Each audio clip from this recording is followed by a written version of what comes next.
안녕하세요. 하나의 이야기로 느리게 읽는 구약 오늘 46번째 시간 시작하겠습니다. 오늘은 열왕기상 18장 19장인데요. 지난 시간에 우리가 11장 12장을 함께 읽었기 때문에 먼저 13장과 17장 내용을 요약해 보면서 오늘 본문으로 들어가 보도록 하겠습니다. 오늘 본문의 구체적인 내용은 엘리야의 이야기를 중심으로 펼쳐지는데요. 불의 응답에서 세밀한 음성으로라는 주제를 가지고 같이 읽어 보도록 하겠고요. 먼저 분열 왕국의 비극이 심화되는 열왕기상 13장에서 17장 내용을 살펴보도록 하겠습니다. 이 단락은 사실 인간의 불순종 그리고 우상 숭배가 극에 달했던 절망의 시기에 하나님께서 어떻게 당신의 선지자를 준비시키고 역사를 반전시키시는지를 보여준다고 말할 수 있습니다. 먼저 13장과 14장을 보면은요, 여로보암의 집을 향한 심판의 내용이 나오는데 하나님의 사람과 늙은 선지자 이야기가 나옵니다. 베델의 제단을 꾸짖은 이름 없는 하나님의 사람이 유혹에 빠져서 죽음을 맞이하는 사건을 통해서 하나님의 말씀은 반드시 이루어지고 또 철저한 순종이 거기 요구된다는 것을 보여주고 있어요. 그리고 아히야의 예언이 나오는데요. 여로보암의 아들이 병들게 되는데 그의 아내가 선지자를 찾아가지만 아히야는 여로보암 집안의 완전한 멸망을 선포합니다. 결국 여로보암은 죽고 그의 길은 북이스라엘에 고착화된 죄가 되게 되죠. 그리고 15장, 16장 내용을 살펴보면요. 끝없는 반역 그리고 아합의 등장의 이야기입니다. 남북 왕조의 교체가 이루어지는데 남쪽에서는 아사 그리고 바사, 북쪽에서는 시므리, 오므리 이런 왕들이 등장을 합니다. 남유다는 가끔 경건한 왕이 나오곤 했는데 북이스라엘에서는 여로보암의 죄에서 떠나지 못하고 계속해서 그 피비린내 나는 반역의 역사를 반복해 갑니다. 북이스라엘에서 칭찬받는 왕은 단 한 명도 없었다는 거 기억해 두시면 좋겠습니다. 그리고 아합과 이세벨 굉장히 유명한 분들이죠. 이분들의 얘기가 15장, 16장에 나오는데 오므리의 아들 아합이 시돈의 딸 이세벨과 결혼해서 바알과 아세라를 이스라엘의 국교 수준으로 끌어올립니다. 이것은 이스라엘 역사상 가장 어두운 영적 암흑기의 시작이었다고 말할 수 있어요. 그리고 17장에는 엘리야의 등장 그리고 훈련의 내용이 나옵니다. 기근의 선포인데요. 바알이 비를 주관한다는 믿음을 깨부수기 위해서 엘리야가 아합 앞에 나타나서 기근을 선포합니다. 그리고 그릿시네가와 사르밧 과부의 이야기인데요.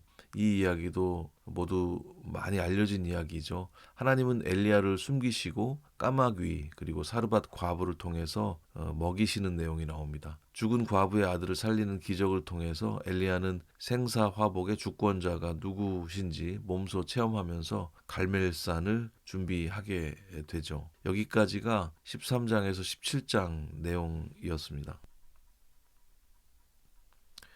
그러면 13에서 17장 그리고 오늘 우리 본문인 18장과 19장의 연결점을 좀 살펴볼 필요가 있겠는데요.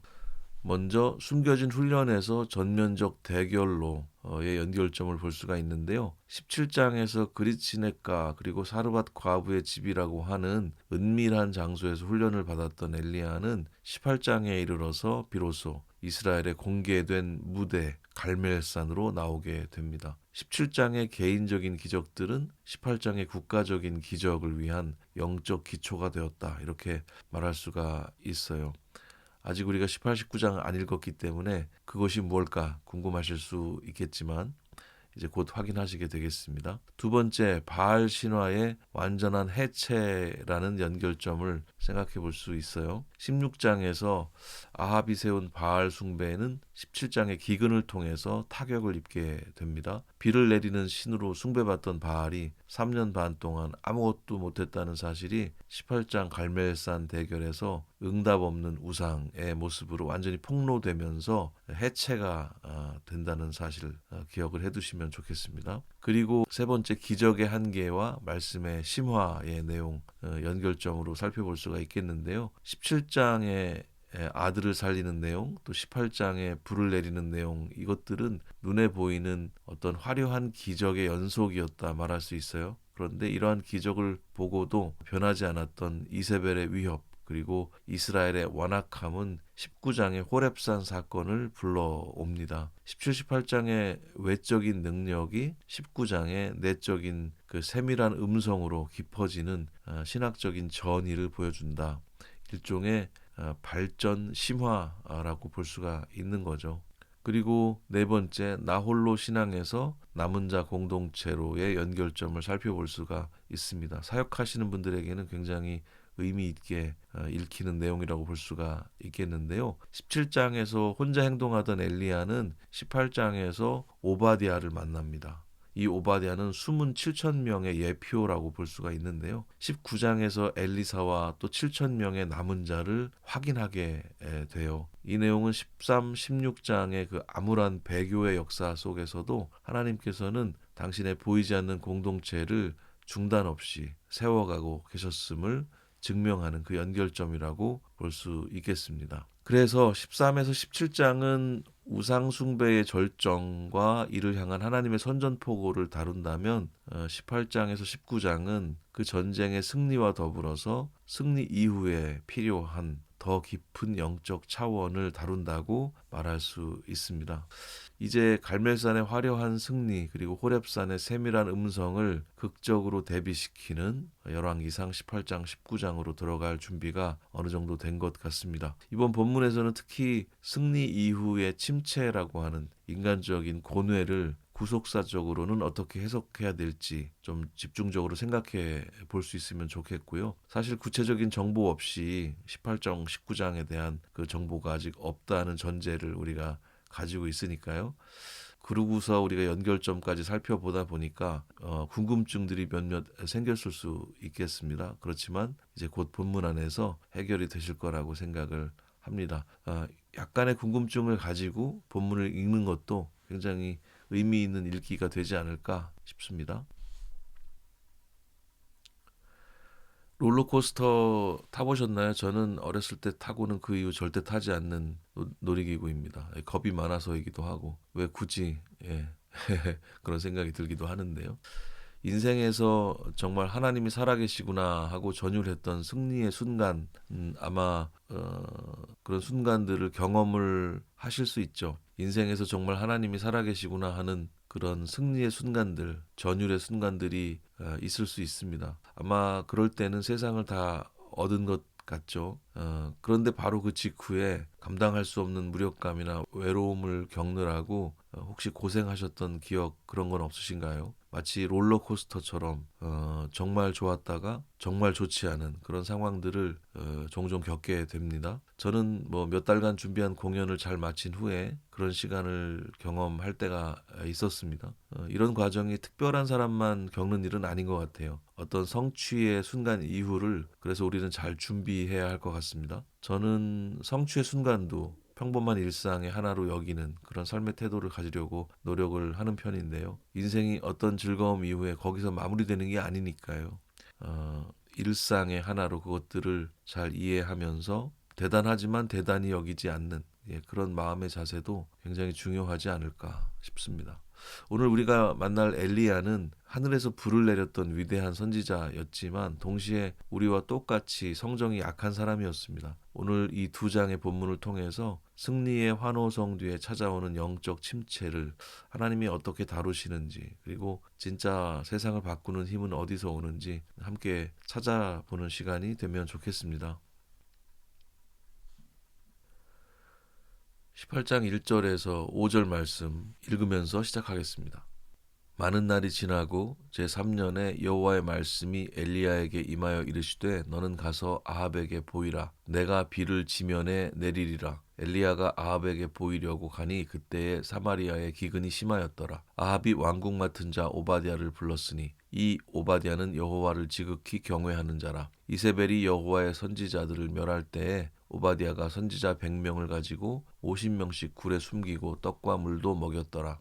아합이 오바댜에게 이르되 이 땅의 모든 샘과 모든 시내로 가자. 혹시 꼴을 얻으리라. 그리하면 말과 노새를 살리리니 짐승을 다 잃지 않게 되리라 하고. 예, 기근이 시작된 지 3년이 지났을 때 드디어 하나님의 말씀이 임합니다. 비를 내리겠다는 약속을 하세요. 그런데 그 현장에는 두 명의 대조적인 인물이 등장합니다. 하나님을 지극히 경외하면서 선지자들을 숨겨준 오바댜와 기근 중에도 백성이 아닌 말과 노새를 살리는 데 급급했던 아합 왕입니다. 오바댜는 가장 어두운 곳에서 묵묵히 하나님의 사람들을 지켜낸 숨은 조력자였어요. 반면에 아합은 생명의 근원이신 하나님을 찾기보다는 자신의 군사력인 말을 걱정하는 세속적인 통치자의 전형을 보여줍니다. 우리는 여기서 하나님이 역사를 이끌어 가실 때 엘리야 같은 전면에 서 있는 사람뿐 아니라 오바댜 같은 이름 없는 헌신자도 사용하신다는 사실을 알 수가 있습니다. 그리고 그 이름을 우리가 또한 기억을 해야 하겠습니다. 6절에서 10절 말씀 함께 읽겠습니다. 두 사람이 땅을 나누어 두루 다니는데 아합은 홀로 이 길로 가고 오바댜는 홀로 저 길로 가니라. 오바댜가 길에 있을 때에 엘리야가 그를 만난지라. 그가 알아보고 엎드려 이르되 내 주 엘리야여 당신이시니이까. 그에게 대답하되 그러하다. 가서 네 주에게 말하기를 엘리야가 여기 있다 하라. 이르되 내가 무슨 죄를 범하였기에 당신이 당신의 종을 아합의 손에 넘겨 죽게 하려 하시나이까. 당신의 하나님 여호와께서 살아계심을 두고 맹세하노니 내 주가 사람을 보내어 당신을 찾지 아니한 족속이나 나라가 없었는데 그들이 말하기를 엘리야가 없다 하면 그 나라와 그 족속으로 당신을 보지 못하였다는 맹세를 하게 하였거늘. 예, 엘리야와 오바댜가 마주칩니다. 엘리야는 당당하게 아합에게 자신의 행방을 알리라고 얘기하지만 오바댜는 두려움에 떨어요. 아합이 엘리야를 찾으려고 주변 나라를 정말 샅샅이 뒤졌기 때문이죠. 오바댜의 두려움은 굉장히 현실적입니다. 엘리야가 갑자기 사라지면 자기는 이제 죽은 목숨이 되니까요. 여기서 우리는 하나님의 일을 하는 사람들도 현실적인 공포 앞에서 고뇌할 수 있다는 사실을 보게 됩니다. 하지만 하나님은 엘리야를 통해서 아합과 정면 승부를 벌이기로 결심하셨고 그 길에 오바댜 용기를 요청하고 계시죠. 11절에서 15절입니다. 이제 당신의 말씀이 가서 네 주에게 말하기를 엘리야가 여기 있다 하라 하시나 내가 당신을 떠나간 후에 여호와의 영이 내가 알지 못하는 곳으로 당신을 이끌어 가시리니 내가 가서 아합에게 말하였다가 그가 당신을 찾지 못하면 내가 죽임을 당하리이다. 당신의 종은 어려서부터 여호와를 경외하는 자라. 이세벨이 여호와의 선지자들을 죽일 때에 내가 여호와의 선지자 중에 100명을 50명씩 굴에 숨기고 떡과 물로 대접한 일이 내 주에게 들리지 아니하였나이까. 이제 당신의 말씀이 가서 네 주에게 말하기를 엘리야가 여기 있다 하라 하시니 그리하면 그가 나를 죽이리이다. 엘리야가 이르되 내가 섬기는 만군의 여호와께서 살아계심을 두고 맹세하노니 내가 오늘 아합에게 보이리라. 예, 오바댜는 자신의 결백과 헌신을 호소합니다. 선지자들을 먹여 살린 과거를 언급하면서 자기를 죽게 하지 말아달라고 간청을 하고 있습니다. 엘리야는 만군의 여호와의 이름을 걸고 맹세를 하죠. 오늘 반드시 아합을 만나겠다 이렇게 말하고 있습니다. 야훼 체바오트 싸움을 앞두고 엘리야가 만군의 여호와라고 했다는 사실 우리가 기억할 필요가 있겠습니다. 굉장히 의미 있는 이름이죠. 그리고 오늘 반드시 아합을 만나겠다고 엘리야가 맹세를 합니다. 이 맹세는 엘리야의 자신감이 아니라 역사의 주관자가 하나님이시라는 확신에서 나온 것입니다. 이제 갈멜산의 대결을 향한 서막이 오바댜의 순종을 통해서 본격적으로 열리기 시작합니다. 16에서 20절입니다. 오바댜가 가서 아합을 만나 그에게 말하매 아합이 엘리야를 만나러 가다가 엘리야를 볼 때에 아합이 그에게 이르되 이스라엘을 괴롭게 하는 자여 너냐. 그가 대답하되 내가 이스라엘을 괴롭게 한 것이 아니라 당신과 당신의 아버지의 집이 괴롭게 하였으니 이는 여호와의 명령을 버렸고 당신이 바알들을 따랐음이라. 그런즉 사람을 보내 온 이스라엘과 이세벨의 상에서 먹는 바알의 선지자 450명과 아세라의 선지자 400명을 갈멜산으로 모아 내게로 나오게 하소서. 아합이 이에 이스라엘의 모든 자손에게로 사람을 보내 선지자들을 갈멜산으로 모으니라.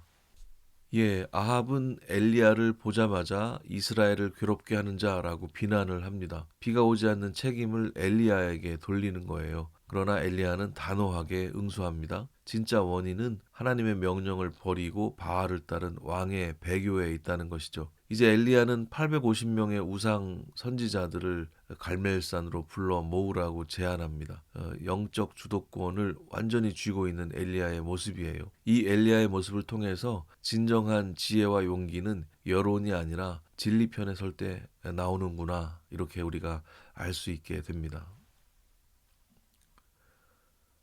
21절에서 25절 말씀 읽겠습니다. 엘리야가 모든 백성에게 가까이 나아가 이르되 너희가 어느 때까지 둘 사이에서 머뭇머뭇하려느냐. 여호와가 만일 하나님이면 그를 따르고 바알이 만일 하나님이면 그를 따를지니라 하니 백성이 말 한마디도 대답하지 아니하는지라.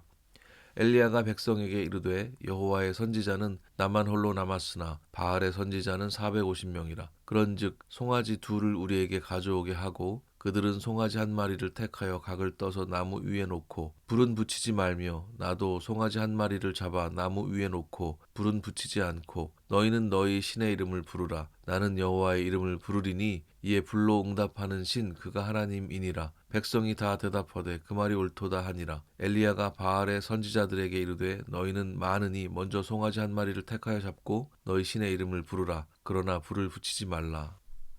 엘리야는 백성들에게 머뭇머뭇하지 말라고 외칩니다. 여기 폿의 힘이라고 적혀 있는데요. 폿의 힘은 절뚝거리면서 양쪽을 왔다 갔다 하는 모습을 뜻해요. 세상의 복도 받고 싶고 하나님의 은혜도 놓치기 싫은 혼합주의를 꼬집는 그런 표현이라고 말할 수 있습니다. 그리고 이제 대결의 방식이 결정이 됩니다. 하늘에서 불을 내리는 이가 진짜 하나님이라는 선언입니다. 바알은 폭풍과 번개의 신으로 알려졌으니까 불을 내리는 것은 사실상 그 바알의 주 전공인 셈이었는데 엘리야는 이렇게 적진에 가장 자신 있는 분야에서 진검승부를 제안하고 있다, 이렇게 볼 수가 있고요. 굉장히 흥미로운 싸움 구경을 우리가 하고 있는 듯 느껴지지만 사실 우리의 신앙의 위치를 돌아볼 수 있는 장면이기 때문에 그렇게 재미로만 여기시면 안 되겠다는 생각도 듭니다.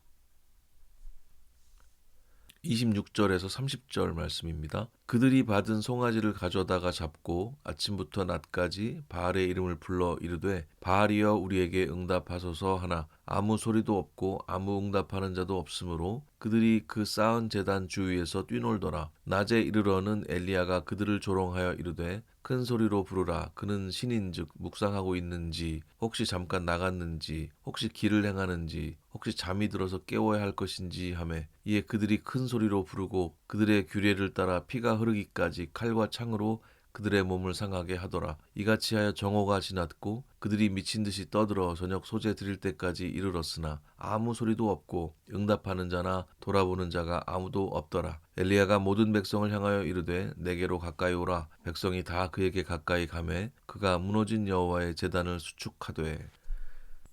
바알 선지자들은 자해를 해가면서 울부짖지만 하늘은 침묵합니다. 엘리야가 조롱을 시작해요. 굉장히 신랄합니다. 너의 신이 낮잠을 자거나 화장실에 갔느냐, 졸고 있느냐, 막 이렇게 물으면서 조롱을 하고 있어요. 마치 그 랩 배틀을 하는 느낌, 디스전 같은 걸 하는 느낌, 이런 것들도 연상이 되는데요.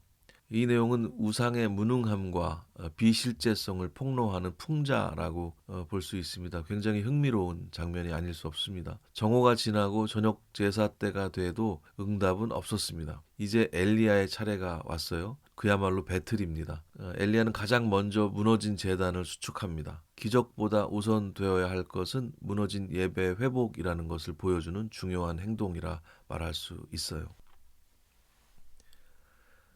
31에서 35절입니다. 야곱의 아들들의 지파의 수요를 따라 엘리야가 돌 12개를 취하니 이 야곱은 옛적에 여호와의 말씀이 임하여 이르시기를 내 이름을 이스라엘이라 하리라 하신 자니라. 그가 여호와의 이름을 의지하여 그 돌로 제단을 쌓고 제단을 돌아가며 곡식종자 2-3 알을 둘 만한 도랑을 만들고 또 나무를 버리고 송아지에 각을 떠서 나무 위에 놓고 이르되 통 넷에 물을 채워다가 번제물과 나무 위에 부으라 하고 또 이르되 다시 그리하라 하여 다시 그리하니 또 이르되 세 번째로 그리하라 하여 세 번째로 그리하니 물이 제단으로 두루 흐르고 도랑에도 물이 가득 찼더라.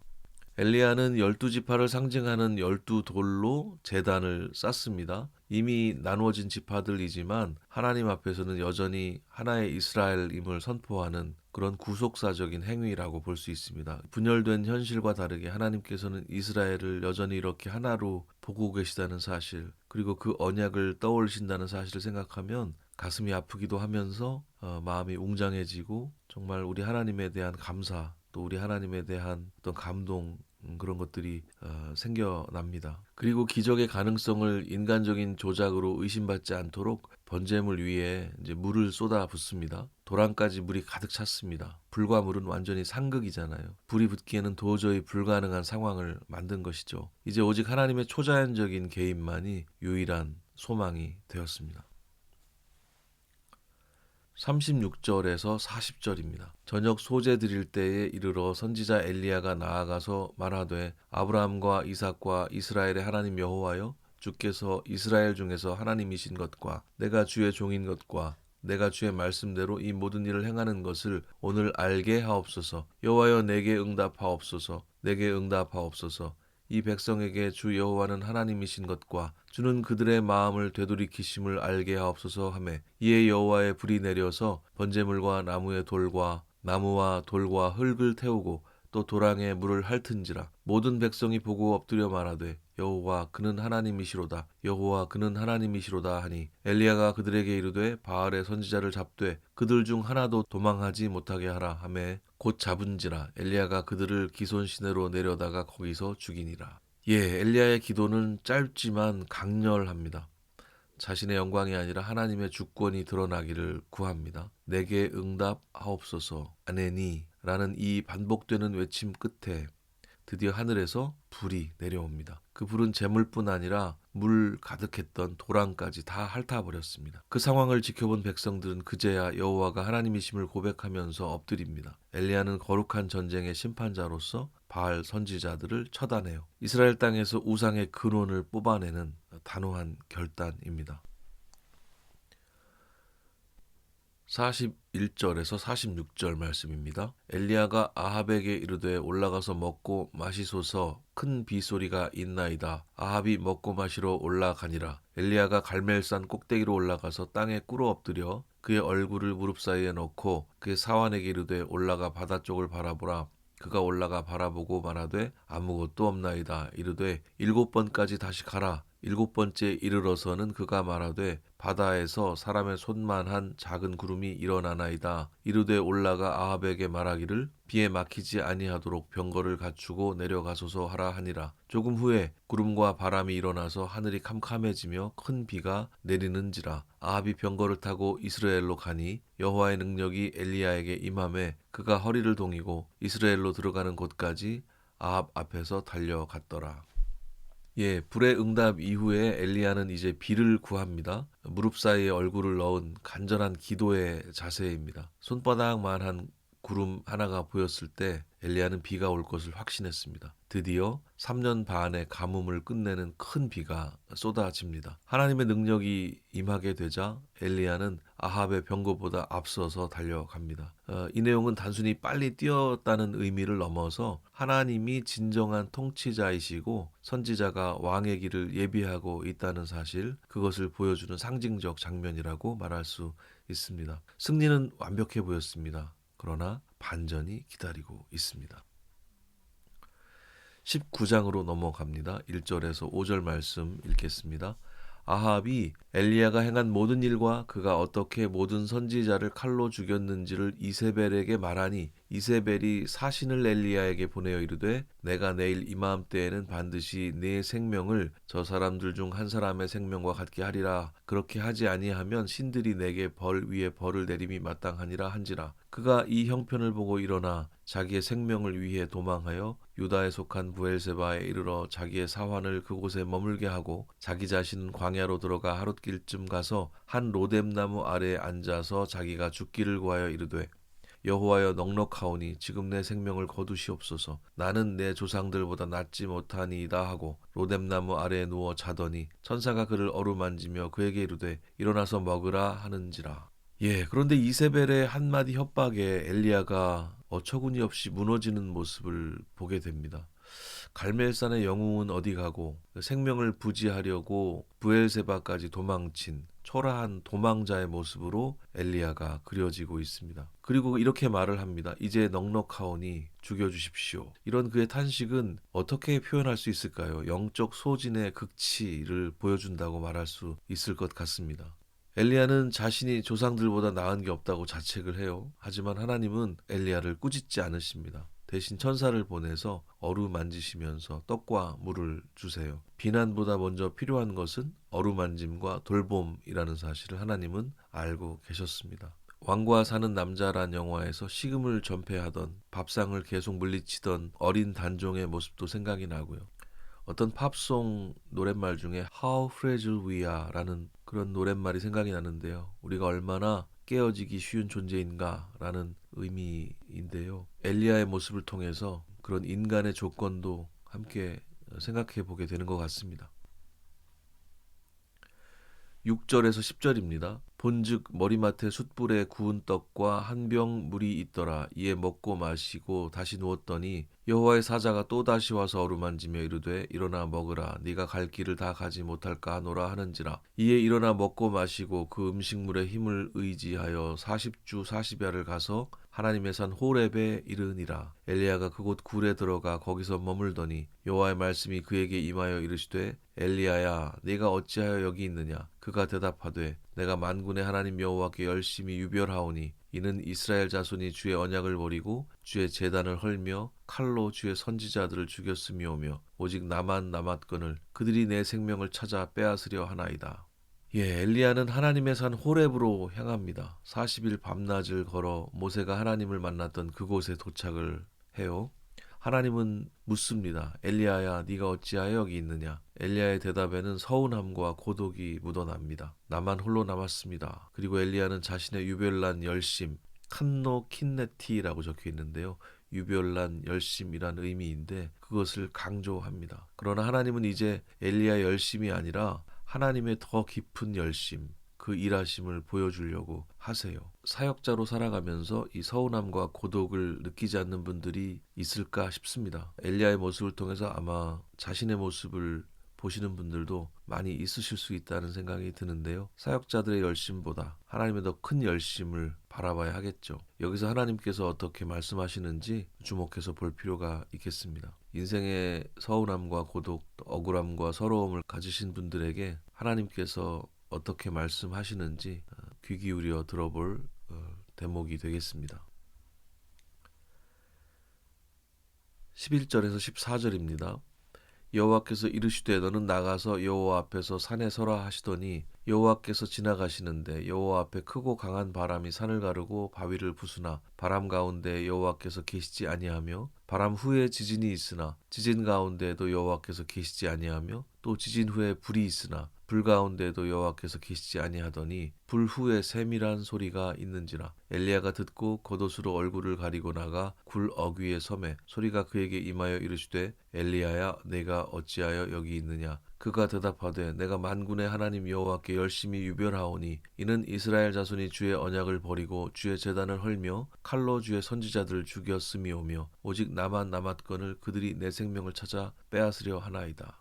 바람, 지진, 불이 지나가지만 하나님이 거기 계시지 않았습니다. 엘리야가 기대했던 갈멜산식의 화끈한 기적 속에는 하나님이 안 계셨어요. 대신에 하나님은 세밀한 소리, 데마마다카, 세밀한 소리로 찾아오셨습니다. 이것은 고요한 정적 혹은 속삭임 같은 음성이라 할 수 있습니다. 세상을 바꾸는 것은 요란한 기적이 아니라 묵묵히 들려오는 하나님의 말씀이라는 뜻이에요. 엘리야는 다시 한번 고독을 호소하지만 하나님은 이제 그에게 새로운 사명을 주시면서 그의 시야를 넓혀 주십니다. 15절에서 18절 말씀, 새로운 사명은 무엇인지 그리고 7,000명의 남은 자는 어떤 이야기인지 살펴보겠습니다.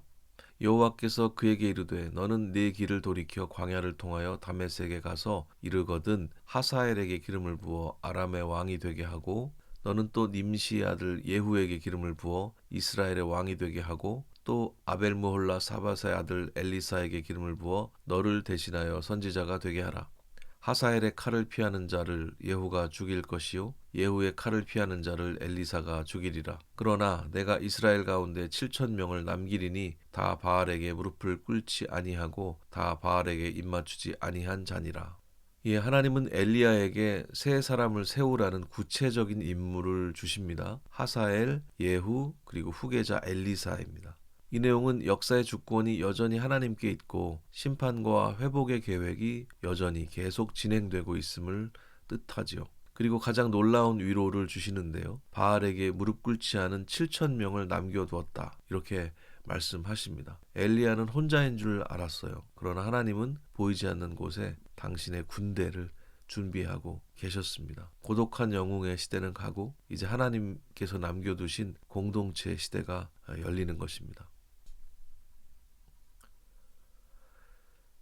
19절에서 21절입니다. 엘리야가 거기서 떠나 사밧의 아들 엘리사를 만나니 그가 12겨릿소를 앞세우고 밭을 가는데 자신은 12째 겨릿소와 함께 있더라. 엘리야가 그리로 지나가며 겉옷을 그의 위에 던졌더니 그가 소를 버리고 엘리야에게로 달려가서 이르되 청하건대 나를 내 부모와 입맞추게 하소서. 그리한 후에 내가 당신을 따르리이다. 엘리야가 그에게 이르되 돌아가라. 내가 내게 어떻게 행하였느냐 하니라. 엘리사가 그를 떠나 돌아가서 한 겨릿소를 가져다가 잡고 소의 기구를 불살라 그 고기를 삶아 백성에게 주어 먹게 하고 일어나 엘리야를 따르며 수종 들었더라. 예, 엘리야는 엘리사를 찾아가 자신의 겉옷을 던집니다. 선지자 직분의 계승을 의미하는 강력한 부르심이라 할 수 있어요. 엘리사는 즉각적으로 반응합니다. 자신이 부리던 소를 잡고 쟁기를 불태워서 소위 이별잔치를 벌인다고 말할 수 있습니다. 과거와의 완전한 단절이자 새로운 부르심을 향한 전폭적인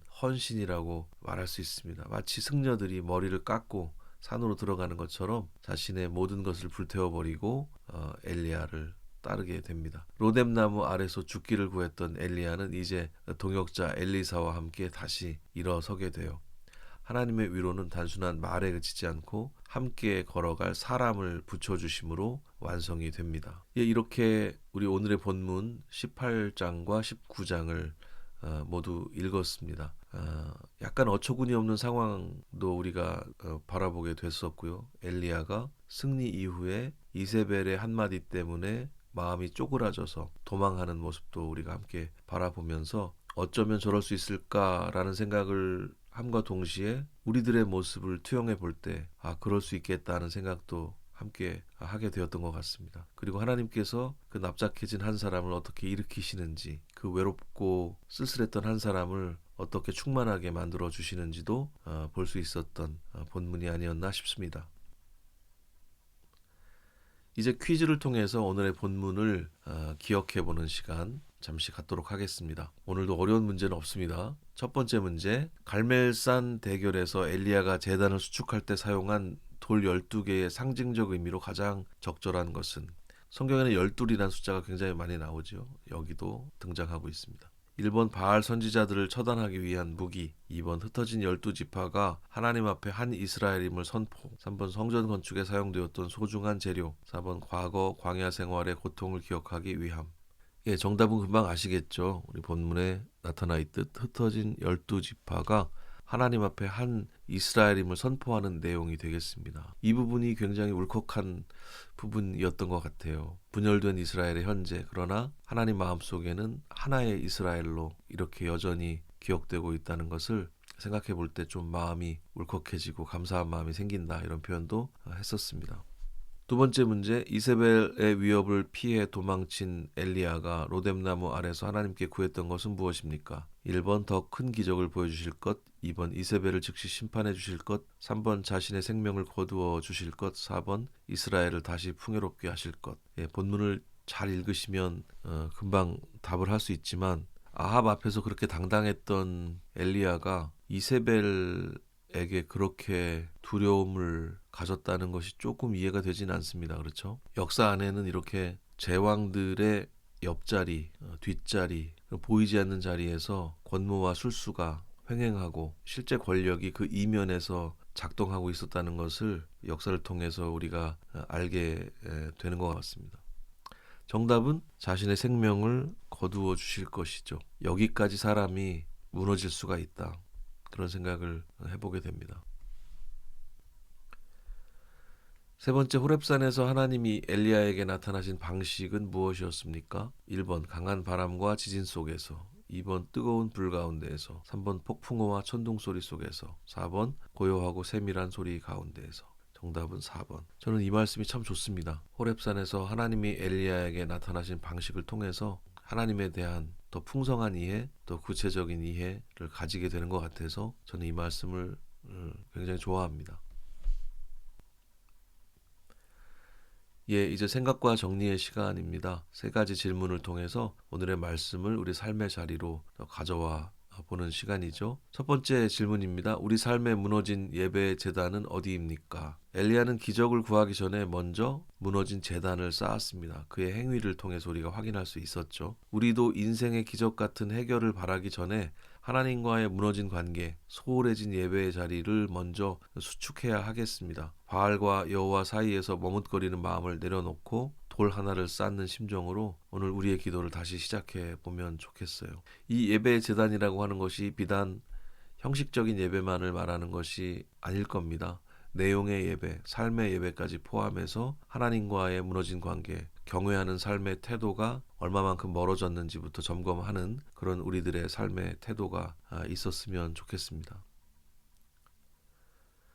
생각과 정리 두 번째 질문입니다. 승리 뒤에 찾아오는 로뎀나무의 침체를 어떻게 대하고 있습니까? 이런 질문입니다. 위대한 선지자조차 이렇게 지쳐서 쓰러질 때가 있었습니다. 우리들도 열정적으로 사역하거나 헌신한 뒤에 갑작스러운 무력감을 느낄 수가 있어요. 그때 하나님은 정죄하지 않으시고 어루만지시면서 먹이셨습니다. 우리 자신에게 그리고 지친 동역자들에게 필요한 것은 날카로운 비판이 아니라 따뜻한 위로와 휴식이라는 것을 기억하면서 주님의 어루만지심 안에서 다시 힘을 내시기를 바라고 소망합니다. 이 권면은 사실 저를 향하고 있기도 합니다. 생각과 정리 세 번째 질문입니다. 나만 홀로 남았다는 착각에서 벗어나 하나님이 남겨두신 7,000명을 바라보고 있습니까? 이것 역시 저를 향한 권면이라고 생각합니다. 노래하는 위치, 말씀을 나누는 위치에서 그런 생각을 할 때가 많은 것 같습니다. 엘리야는 고독에 갇혀 하나님의 계획을 다 보지 못했습니다. 하지만 하나님은 보이지 않는 곳에서 7,000명을 준비하셨고 엘리사라고 하는 최고의 동역자를 붙여주셨습니다. 우리는 결코 혼자가 아닙니다. 우리 곁에 이미 주님이 남겨두신 믿음의 동료들이 있음을 믿고 남은 사명의 길을 묵묵히 함께 걸어가면 좋겠습니다. 모두 힘내셨으면 좋겠습니다. 하나의 이야기로 느리게 읽는 구약, 이렇게 46번째 시간을 마무리하겠습니다. 오늘 열왕기상 18장 19장을 함께 읽었고요. 엘리야의 이야기, 또 엘리사로 이어지는 그 과정들을 살펴볼 수 있었습니다. 다음 시간 47강에서는 열왕기 하로 넘어가겠습니다. 열왕기하 2장부터 이어가도록 하겠습니다. 물론 1장 내용도 잠시 요약하고 연결점을 살펴본 후에 공부해 보도록 하겠습니다. 오늘도 공부하시느라고 너무 수고 많으셨습니다. 다음 시간에 반갑게 뵙겠습니다. 감사합니다.